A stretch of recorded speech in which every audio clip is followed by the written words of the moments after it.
this was quite good. But I am used to a different kind of welcome, one more special, one more courteous, one you would give to a deity. Yes? Anybody knows what I'm talking about? What? Do you remember the Ewoks? You say, come here. Come. You can leave your bag down there. Come round here. Do not fall down the steps. Just come here. Put the phone in your pocket. Tread on it now. Could you just come here? Come here. Yeah. So we're going to do that entrance again. Yes? Yeah. The introduction. And you, what is your name? Michael. Michael, and you, I'm going to go off, and you're going to rehearse. Actually, I'm going to watch here. Okay, can you explain what to do? Yes. Oh, Close. Does everybody remember the Ewoks? Yeah. Okay, so Michael, would you do that again? Would you show them? I want you to copy Michael. Ready, and... Okay, this is good.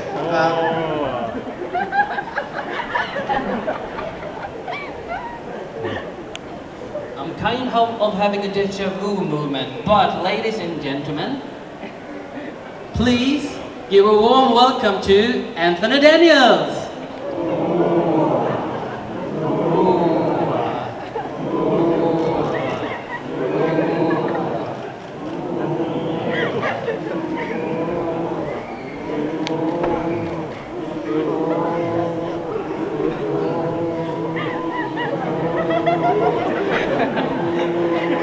Thank you, Michael, and thank all of you.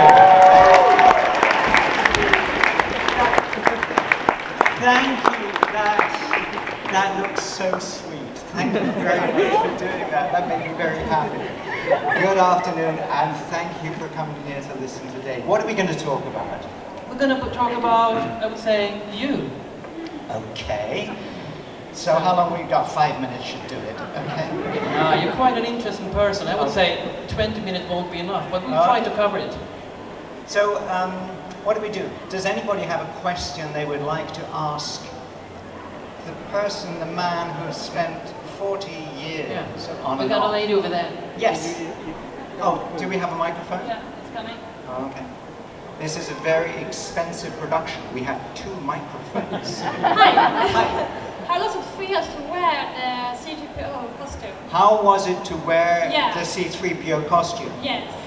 It was made of 17 pieces of plastic, fiberglass, plastic, rubber, fiberglass, aluminium, plastic, fiberglass, fiberglass. How do you think it felt to be wearing this costume? Not very comfortable at all. And on the first day, it took 2 hours to put this costume on.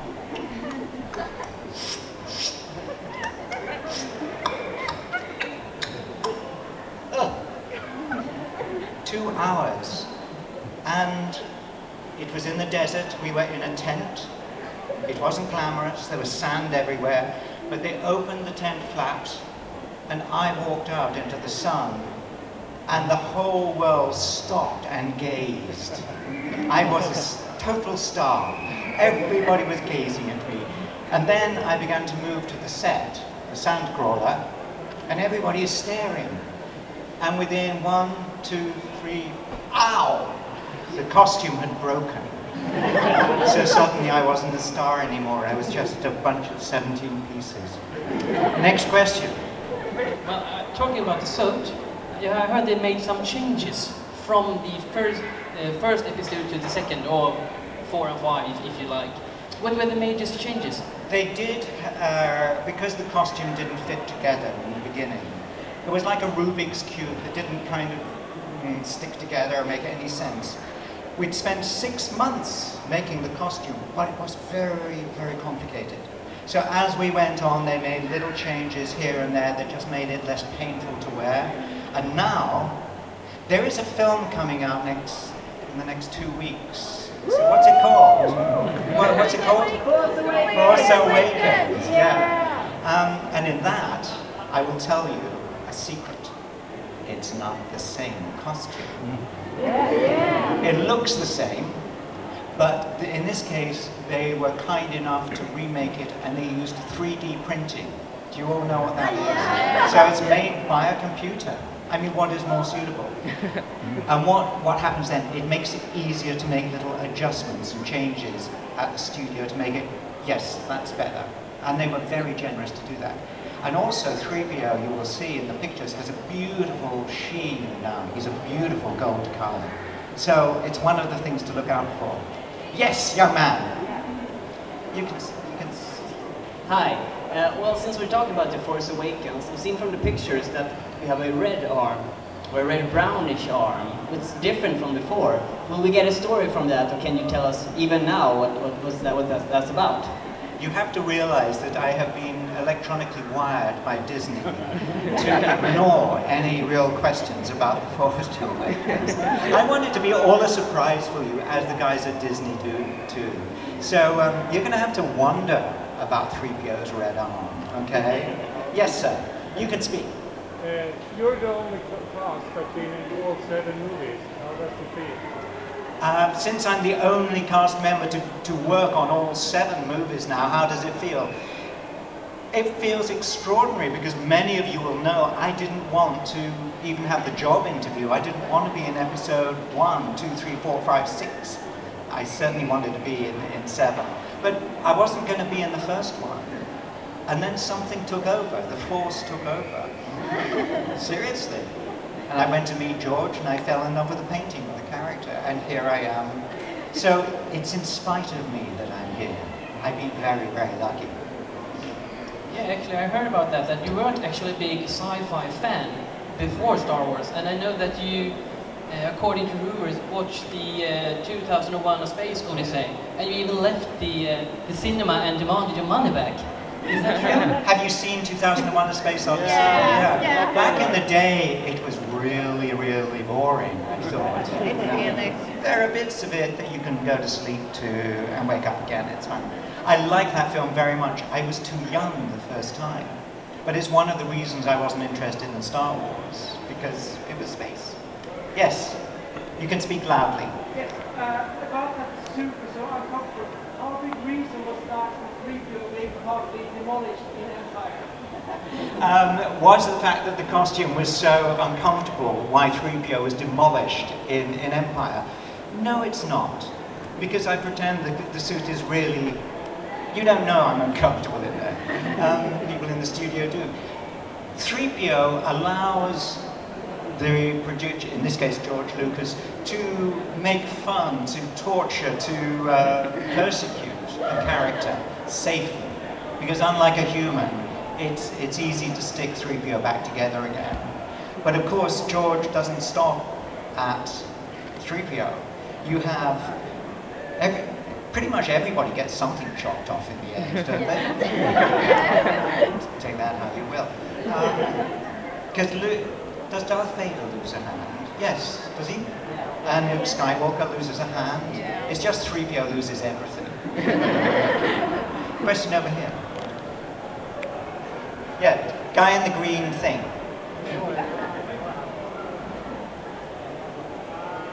Take a breath of air and project.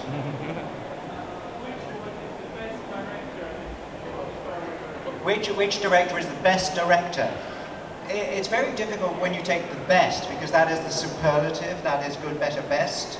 They are all the best. They have to be, otherwise they wouldn't be there, would they? Who taught me the most? Who taught me the most?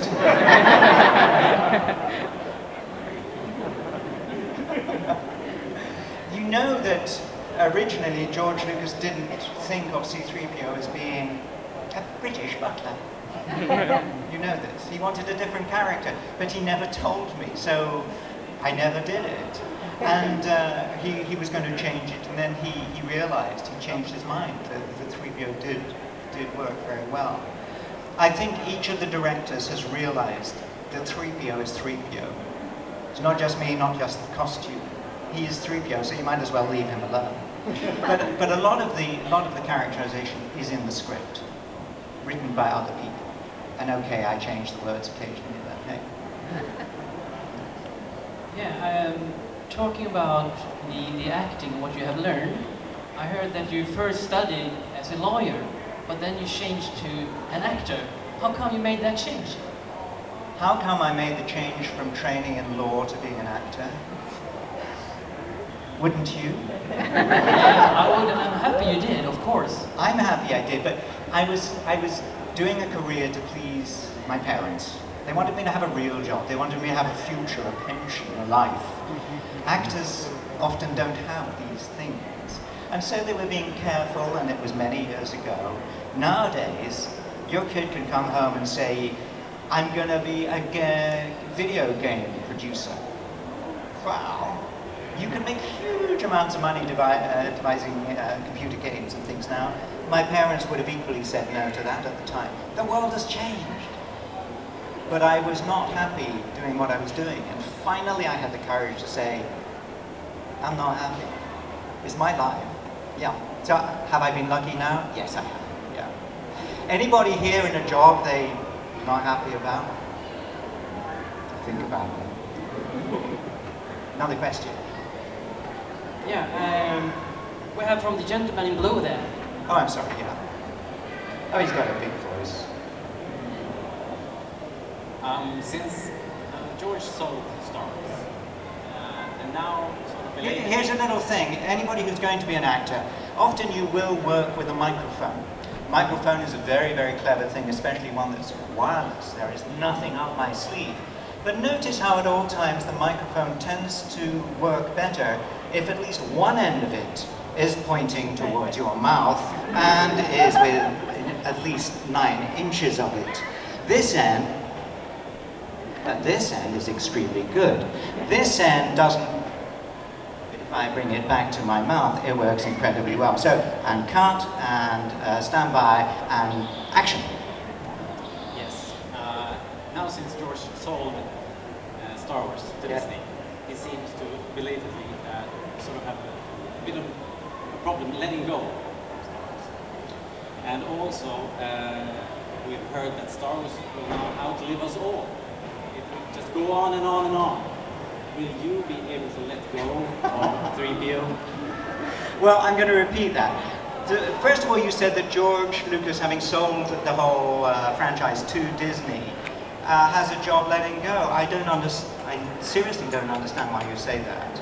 George has, at the age of 72, has decided he wants to do other things with his life. He loves designing buildings, for instance. He's designing his own arts museum. He's incredibly busy. He just doesn't have to wake up every day with a new Star Wars film on top of his head. So he's not having a problem. And he's still very much involved. I opened an exhibition for him about 2 months ago in New York called Power of Costume. Because he owns all the artifacts, you know, and he created these things. Why should he let go? Your second question is more frightening. You've heard that Star Wars will outlive us all. Probably, yes. Maybe there's some people, the little Padawans at the back, who are not listening to me at all, but having a wonderful laser sword fight. You know, they may be, what, 4 years old? Maybe by the time they're my age, Star Wars will have gone. But here's a crazy thing about entertainment these days. Star Wars will always exist. It is in the ether. The stories are out there. They're like the paintings in the caves, thousands of years old. In the ether, there is Star Wars broadcasting around the planet. You can't get away from it. There is no escape. Somebody did move me the other day. They asked me a question I'd never been asked before. What happens to 3PO in the end? Oh, I know I'm going to not be here for that much longer. But I want 3PO to go on. I want him to always exist. And the fact that suddenly he might not, that he might get so rusty that eventually they go, it's time to just junk him, that I found quite moving. But Star Wars, as some of you, has been around for all of your life, hasn't it? The younger ones have been there forever. Yes, even you. So it's a remarkable thing. And it joins us all together. It's a bit like the Force. It binds the galaxy together. Star Wars binds all of us together. Another question. Yeah, talking about Star Wars, I'm a bit curious that I heard that the script that you received was printed black on red paper, not to be photocopied, and you were not allowed to talk of it in any way. How was it to work with such secrecy, exactly? Well, it is reading. People are so interested in this new film that they will do anything to find out what's happening. When we were shooting outside, on location, they would have people watching the sky, because suddenly, what was it? What? A drone. People would fly drones over the set. People would fly helicopters over the set. And what did they do then? They would get umbrellas, and they would get cloaks, and we would all stand there. And to see the stormtroopers going to work in the morning from the place where they got dressed, they would march like in big black gowns with their helmets in a black bag, big, and they looked like a host of Jesuit priests going to a monastery. It was very sinister. It was good. People are so interested, they want to spoil it for other people, and that's not right. So I am happy to keep all the secrets, and you should too. Yeah, another question. There was a young lady here, yeah. Young man, sorry. Which was the funniest scene to any recording? Which was the funniest scene? Everybody always wants to know what the funniest scene was. That's I very can think of the most boring. What? The most boring. Sometimes when you do a scene more than 3 times, it gets boring. When you do it 5 times, it gets boring. When you do it 14 times, there's always lots of fun, but it's hard work being on a film set. You have to concentrate a lot. I think my favorite line, one of my favorite lines, in Return of the Jedi. Do you remember how Han Solo was always a little mean to 3PO? Yeah. He had attitude. So one day Han Solo is over a cooking fire, the Ewoks, yeah. And he says, what are they saying, 3PO? And 3PO says, it appears, Captain Solo, that you are to be the main course at a banquet given in my honor.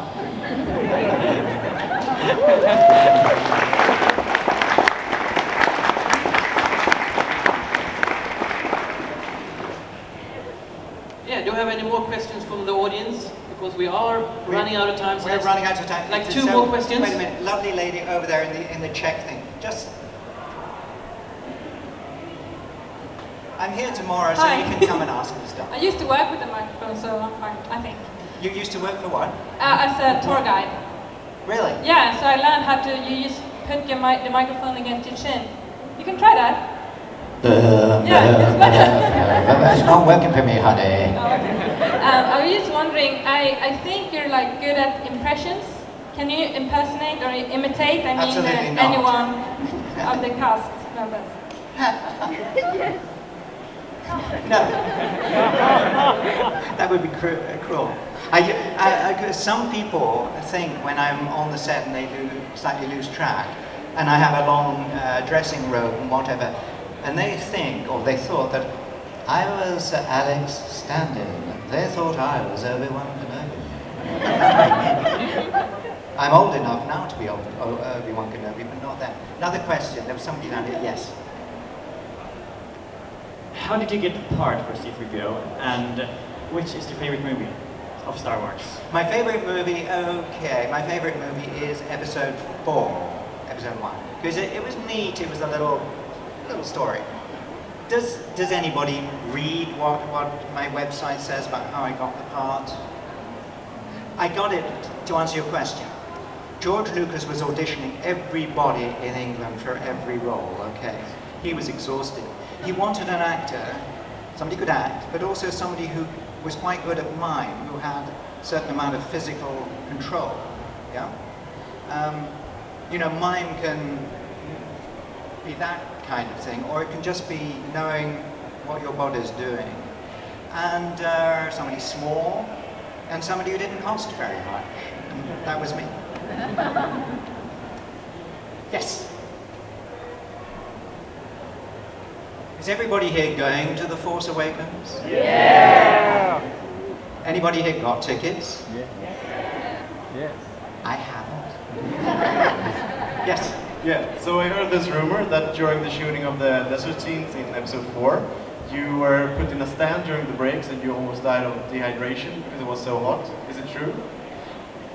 The older I get and the more articles and newspapers I read, the more I disbelieve the press. The rubbish that you read on the internet, in the newspapers, tends not to be on television so much. Absolutely not true. 100% not true. But people assume things, and I've got over the irritation. I'm not going to argue. If you think I died on the set, fine, that I'm a hologram, fine. Do not believe any photograph that you see, do not believe. Read everything with a sense of disbelief. Good question, serious answer. Yes, beautiful lady here. Thanks. What's the weirdest or funniest thing that's happened while shooting a movie on set? The weirdest thing, not sure I can tell this. One of the weirdest thing was very personal. Think back to episode 4 when Luke Skywalker has just purchased with his uncle, C3PO, and he gives C3PO an oil bath in the garage on Tatooine at the homestead. And 3PO is there. This is going to feel so good. I got such a bad case of dust contamination. Yes? Got it? Yes. All the time I am actually going down on a lift, hydraulic lift that is lowering me into a vat of vegetable oil, painted green. And they'd warmed it because this is very early in the year and it's cold. In fact, you think the oil is hot because you can see it steaming. In fact, there were 2 electric kettles hidden here that were making steam. Your brain thinks, well, it's Tatooine, it's an oil bath, it's hot. Your brain does not say, it's in a studio, it's not hot, those are electric kettles. Your brain does half the work for a filmmaker. So there I am sinking into the oil, and my costume is very tight. And as the oil came up to my knees, I could feel it around my ankles. And as it came up higher, I could feel it around my knees. And as it came up to here on the outside, so this warm oil was gently percolating up inside my costume. And if you look very carefully, suddenly 3PO kind of goes, true story. Also, and I am going to just continue in this rather rude vein because it's over the head of most children. At one point, now watch this, at one point, Mark Hamill gives 3PO like a hand towel thing, and he sort of plonked it in my hand to make sure I could grip it. Don't be offended, but watch the scene after, immediately following, because 3PO stands there talking, kind of doing this. I didn't quite know where the towel was touching me. That's it. Thank you very much for listening. Goodbye. Anthony Daniel.